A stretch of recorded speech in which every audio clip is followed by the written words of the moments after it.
Welcome to New York City. All right. Welcome back, everybody. Welcome back.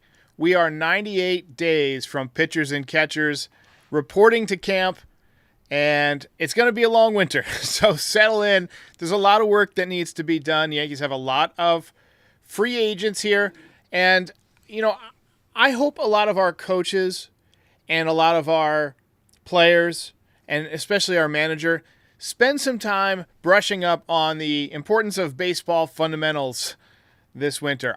If anybody in the Yankees organization is watching, I can recommend the Tom Emanski instructional video for the 90s. It's the instructional video that gets results, as Fred McGriff said. Me personally, I've been keeping busy working on the podcast. Obviously, we introduced the new ticker last time out, got a slightly updated look. I'm also making some tweaks to the post-game show format.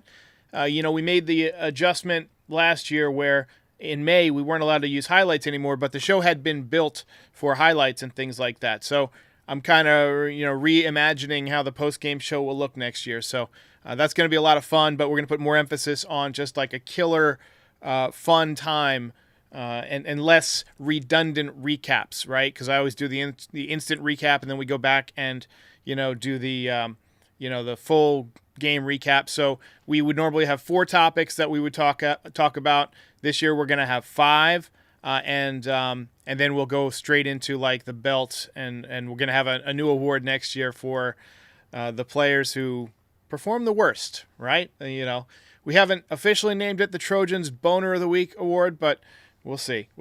All right, so there's been a lot of talk over the past couple of years about this so-called audit that the Yankees are undergoing, and I thought it would be a good exercise for me to perform my own audit, right? To discuss the things that I feel this team could change in order to make the Yankees the gold standard again, right? The Dodgers have kind of been viewed as the gold standard.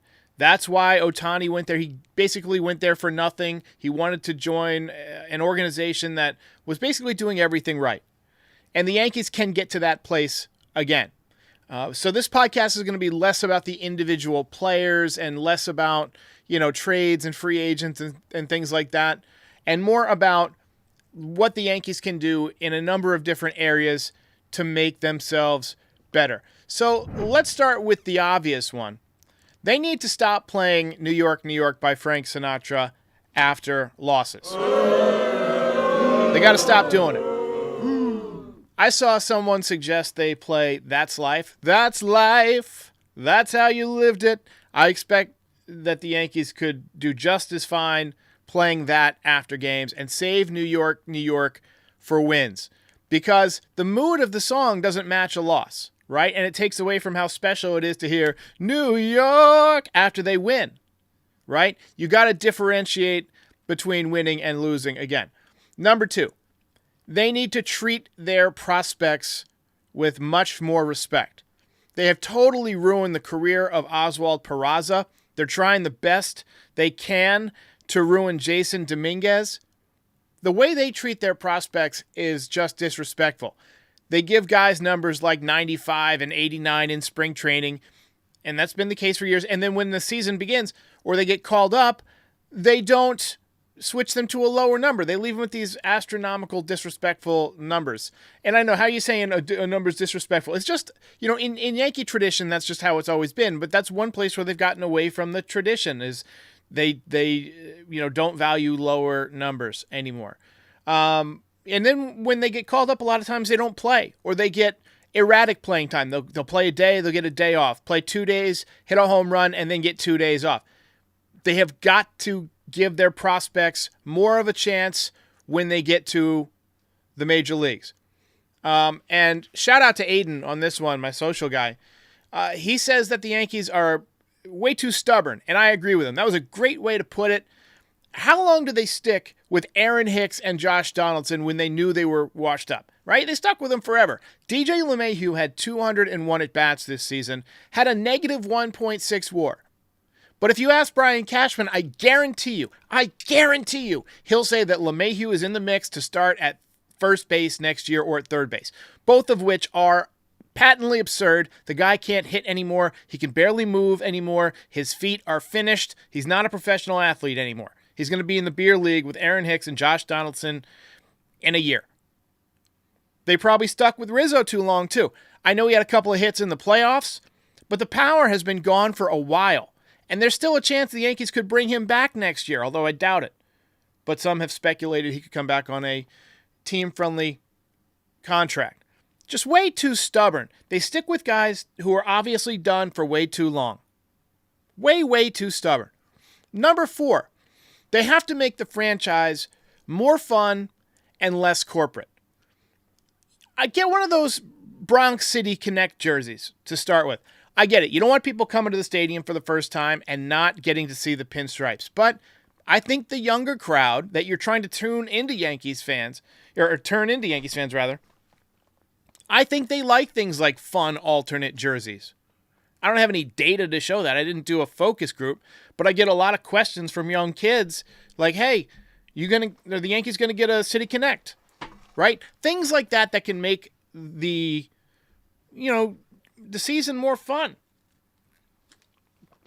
I liked when they did the Field of Dreams game and they wore the old-time uniforms. I thought that was great.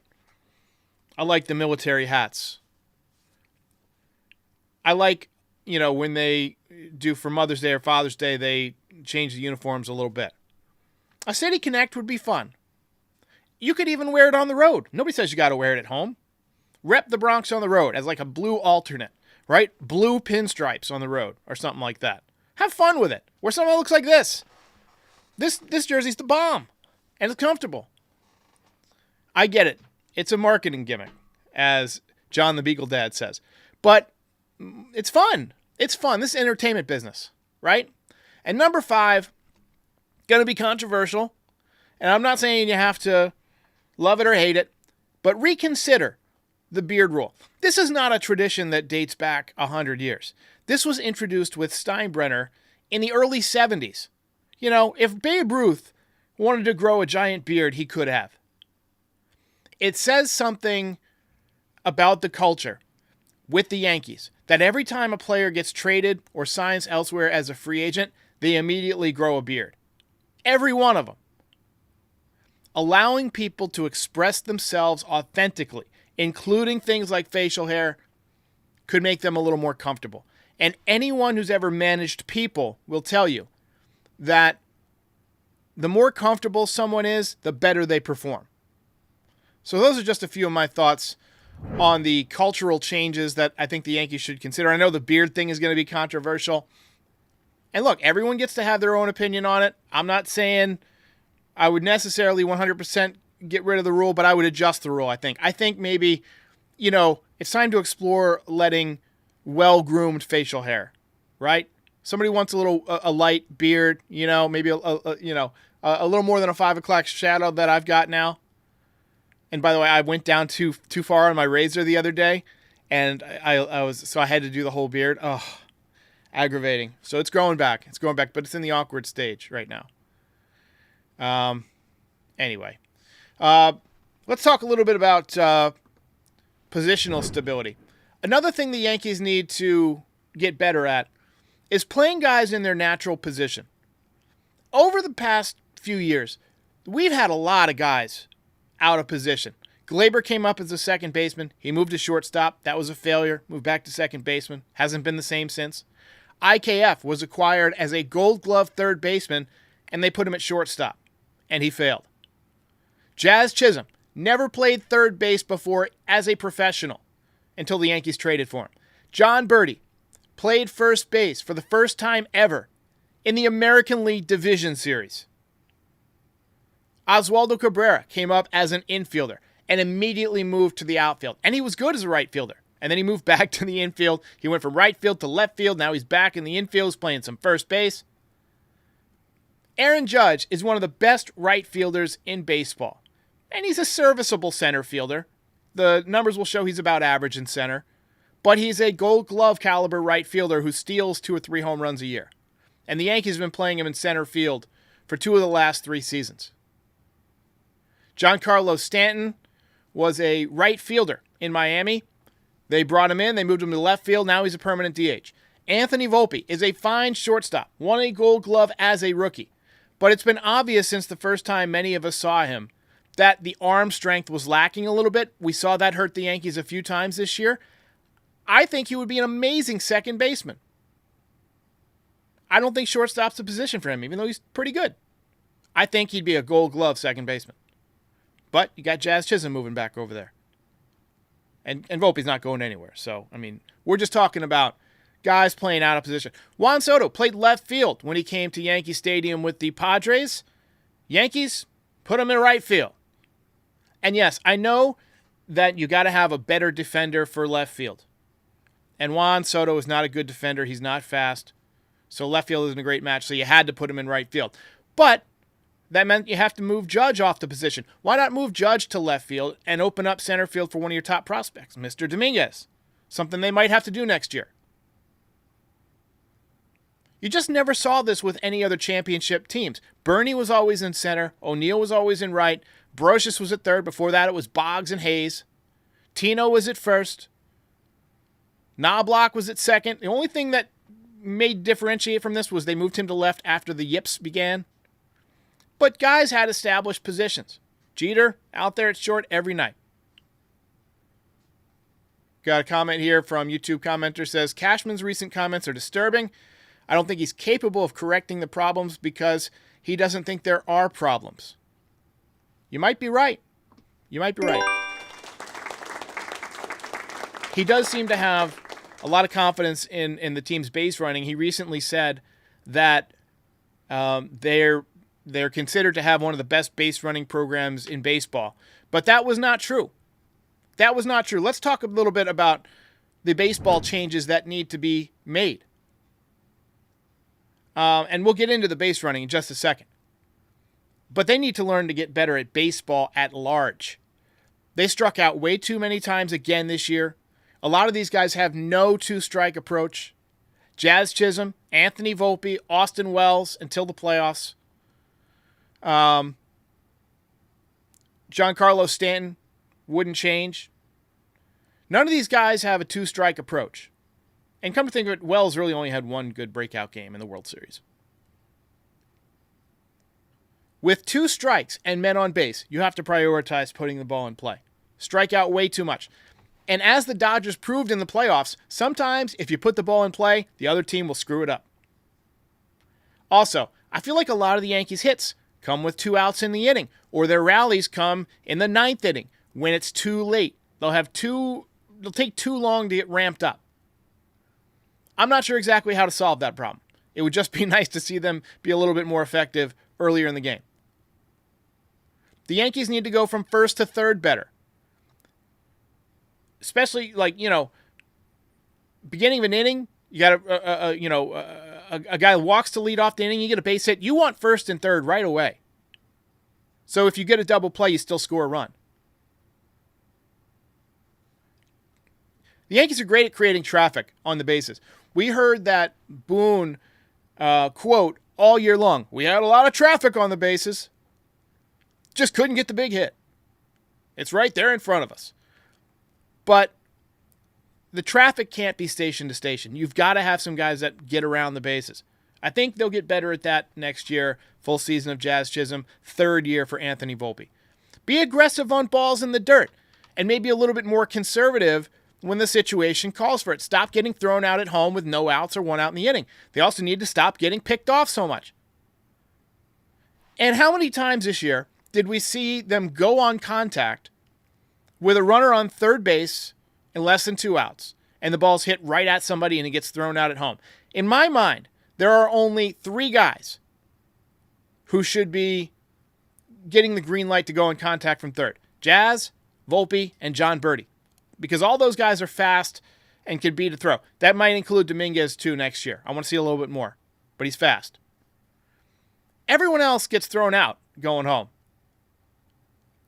The Yankees got thrown out 18 times at home this year. League average was 14. Doesn't sound like a lot. That's 28% worse than the league average. Gleyber Torres, worst offender. He got thrown out at home 6 times. I don't think he's going to be a problem on the bases next year because I don't think he's going to be on the team next year. Our outfielders have got to hit the cutoff man better. we have gotten way too aggressive with our throws in the last year. This began with Clint Frazier and Aaron Hicks. They were the worst at this. Juan Soto and Alex Verdugo both had a ton of assists from the outfield, but they also overthrow the cutoff man all the time, and that lets runners advance on the bases. So let's say you got a guy on second and a guy hits a base hit to left field. Well, Verdugo would throw home to try and get the runner, and if he didn't get him, the guy who had the hit is now on second base. Whereas if you hit the cutoff, you at least stop that guy at first, and maybe you get the runner at home if it's a good throw. They've got to get better at hitting the cutoff man. And yes, base running is a huge problem, and I disagree. I fundamentally disagree with Brian Cashman that this team is in the upper echelon of base running. Those are boos for Brian Cashman. Next, we got to talk about this team's effort. Even in the World Series, we had guys not running out balls, not running out ground balls, fly balls, whatever. Verdugo and Gleyber Torres were the ones I noticed, maybe Jazz Chisholm once, but this is where you need somebody like Jeter to talk to the team and explain precisely that it is possible to run every time out of the box. Matsui did it. A-Rod did it. Paul O'Neill did it. Paul O'Neill, I think once or twice, would get pissed off at himself and he wouldn't run. You never saw Matsui did that. You never saw A-Rod do that. You hit the ball, head down, and run. These guys are baseball players. The one exception that I forgive is Giancarlo Stanton, because if he sprints, he's going on the IL or in a casket. The Yankees have finally figured that out, thankfully. Can't send him from third either. He's station to station, period. He gets on base, he hits a single. Gonna need a home run or a couple of more hits to get him in. That's just the way it goes. And then you hope that he goes nuclear once in a while. But everyone else needs to stop taking plays for granted. Yeah, you're down by 2 runs in the 9th inning. You hit a weak ground ball to shortstop. So you jog down the first. What if the throw pulls the first baseman off the bag? What if it's in the dirt? Now you're on base if the guy hits a 2-run home run, but only if you're running. And if you're not, it's embarrassing.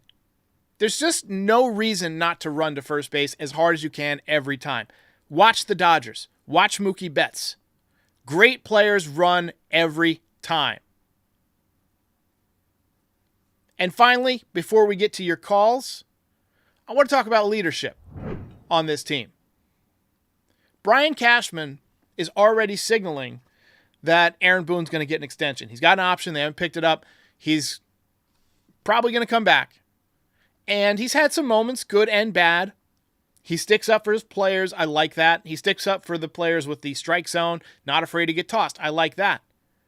His bullpen management, as we saw in the postseason, leaves a lot to be desired. And the sloppy play has to, at some level, come back to the manager and the coaching staff. The leaders that are not putting emphasis on the right things, on clean baseball. The base running stuff we mentioned. But I think this team needs to dedicate itself to some defensive drills, playing the carom, doing relays. It can't be all like, let's just take a few shag fly balls in batting practice and practice some double plays with some fungos. You got to do some real baseball work. I don't care how many games you play. Practice makes you better. They may not have Allen Iverson up there talking about practice, but that's the way they come off. When they showcase that they're not doing it with these fundamental errors. I think the Yankees need a new bench coach. I'm not saying replace Brad Ausmus, but maybe bring somebody else in who's kind of like a bench coach emeritus. You know, Torrey had Don Zimmer, a guy with an infinite amount of baseball knowledge, who had won before. Where can we get somebody who's seen it all, who maybe has won with the Yankees? Somebody like Willie Randolph or Tino Martinez or Jorge Posada to sit on the bench every game, and his only job is to watch the fundamentals, to remind guys to hustle, to come up with, things that, hey, you might expect this in a certain situation, and just put things in guys' minds so there's no surprises. One guy I thought could be a good addition, and you guys can tell me if how you feel about this. Tim Raines. I thought Tim Raines was a great role player with the Yankees rather. He coached up the younger guys. He came off the bench. He was always a good base runner. He was a switch hitter. He played for a really, really long time. 23 years in the major leagues. Imagine all the stuff he's seen. Currently working as a minor league base running coach for the Blue Jays. I bet you could lure him away. Help us with base running at the major league level, but also just be there for like insight, experience, and something to tie us to the past. Tim Raines would be somebody I would try and get back in the Yankee dugout in some fashion. All right, real quick word from our sponsor today while I get a drink of water, and then we'll be back with a few voicemails. This one is for the dudes. You know how scary it can get when you're going for that close shave below the belt.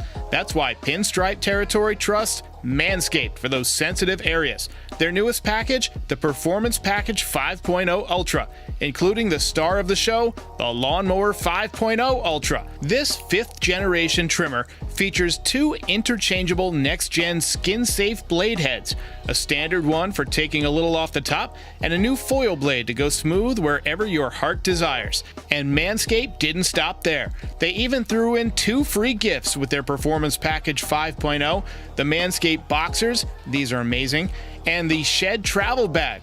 Looking for more wet products? Say no more. Manscaped's got the new Buff Bundle, which includes their signature silicone scrubber plus body wash. Join the 10 million men worldwide who trust Manscaped and take advantage of our exclusive offer. Get 20% off plus free shipping when you go to manscaped.com and use the code FOUL20. Again, that's manscaped.com. Use the code FOUL20. All right, let's get to some voicemails here. This one's on Alex Bregman. Yo, what up, Derek? Nico here from the Bronx. You fan of the show, my brother. Hey, I really like the thought of us picking up Alex Bregman to play third, and we just move Chisholm over to second. We need a villain in the team, and I feel like Bregman plays with an edge, and it won't be no Josh Donaldson type shit. Like, he's actually going to perform. He's going to play a solid D at third, and we know he's built for the big moment. What you think on that, bro? Yeah, so I recently put out a blueprint that included the moves I would make for next season. Matter of fact, we can probably put it up on the screen. Let me just double check it, make sure I've got it here. No, I don't have it. So I'm in favor of Bregman. If you bring back Soto, I say go all in. The problem with Bregman is he was part of that Astros team that cheated. And so Cashman is not going to reward him with a contract. It's more of like if this was MLB The Show, you definitely do it. But I can't see the Yankees actually doing it, although I have been surprised before. Hey, what's going on, Derek? This is Brian. Just wanted to throw a possible trade proposal out there for you. See what you thought. I don't really play with the trade calculators and stuff like that online. I'm not really sure how this adds up on there, but just to throw a general idea out anyway. Yankees, in general, from my perspective, have depth, actually, a lot of depth in the pitching department, specifically starting pitching. And me personally, with bringing Cole back, I know he had that injury earlier in the season, but I'm actually not too worried about Cole. He's had a pretty healthy career. My concerns are actually more along the lines with Nestor, and if he can pass, the physicals and different examinations other teams do, I think he'd be one of the perfect trade candidates. So my trade is with a team like the Texas Rangers, who want to trim payroll. They've had multiple statements and stuff talking about them wanting to trim it. I am thinking that we could do something like Nestor for Mason Lowe, Nathaniel Lowe. There's other depth pieces out there that we could get for the cheap, like a Sixto Sanchez or somebody that you could grab up that would be, relatively cheap. And All right, I'm going to cut you off there. Land the plane a little sooner, Brian. I appreciate the call, but let's keep it under 2 minutes. So I'm thinking about the Rangers. They like Nathaniel Lowe. I think they're going to try and re-sign him, but he's a good player. I think he would match up well with the Yankees. I think they're going to go with Ben Rice, though. He's cheaper. He's got pop. He's coming up through the system. He's a good hitter. He just didn't hit good at the major league level. He hit good in the minors, and I think he's got a little bit of a hole in his swing. You throw it down and in, he's going to swing over it. You throw it up and in, he's going to chase, and he's going to swing under it. Eliminate those two spots or get better at hitting them, and he's going to be a good ball player. He's got power. He's got pop. Yeah, I see that Bob Costas finally retired as a play-by-play guy. Yeah, that was long overdue. Of course, he's talking about himself like he was Vin Scully or Mel Allen, which he was never close to. But at least he admitted he isn't up to the level he used to be now. Because he sucked when he did the friggin' series with the Yankees and the Royals. Oh, my God, it was horrible. Everybody agreed on that. Yeah, so that's it. All right, good decision, Bob. Good call. Yeah, Bob was on MLB Network the other day, and he was talking about why he decided to hang it up. He was taking a lot of heat after that series. He wouldn't let the game breathe. I still think that he's a good play-by-play guy. Like, he understands the game well, and he's good at explaining it. But he's been around so long that he has a story for everything. But sometimes you got to keep those stories in your pocket. And he was just rolling with all of them. So, all right, ladies and gentlemen, I'm going to do a breakout clip for the culture segment, maybe one other segment. So I'll be releasing those pretty soon. Also, this will go up on the podcast platforms. Go ahead and give us a 5-star rating. Help a lot. Go ahead and subscribe if you're new. We've had a lot of subscribers recently. We're closing in on 45,000 subscribers. Obviously, we're here after every game during the season. So you're going to want to be a part of it. And again, like and subscribe. That helps out a lot. Helps other people find the channel. I'm going to go see the movie Venom, the new one. I forget what it's called. Tokyo Drift or whatever. No, what is it? The Last Dance. Anyway. All right. I'm going to go check that out. I'll catch you guys later on.